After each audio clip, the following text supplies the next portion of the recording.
Hello and welcome to a weekend episode of Daily English, where we try to grow in English and in life. Today I want to share a simple idea that can quietly change the way you work and make decisions.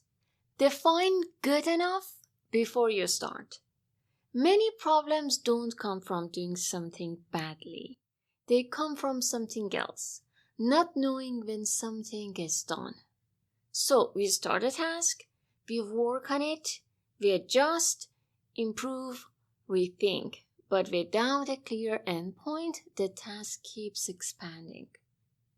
We add more, we refine more, we question more. And over time, something interesting happens. The work becomes heavier than it needs to be. Not because it's difficult, but because the finish line keeps moving. Before you begin, take a moment and define, what does good enough look like here? Not perfect, not ideal, just sufficient.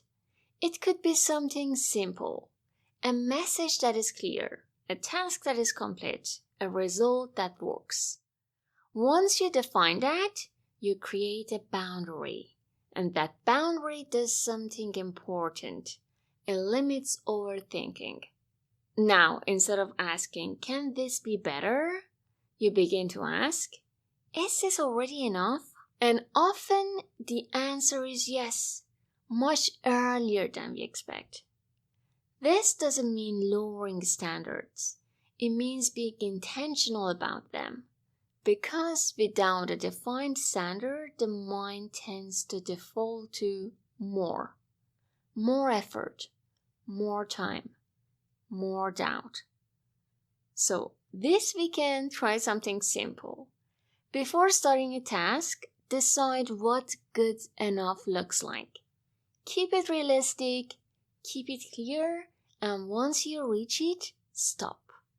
Not because you can't improve further, but because you chose a boundary. And that choice gives you something valuable: clarity, completion, and movement. Thank you for being here today.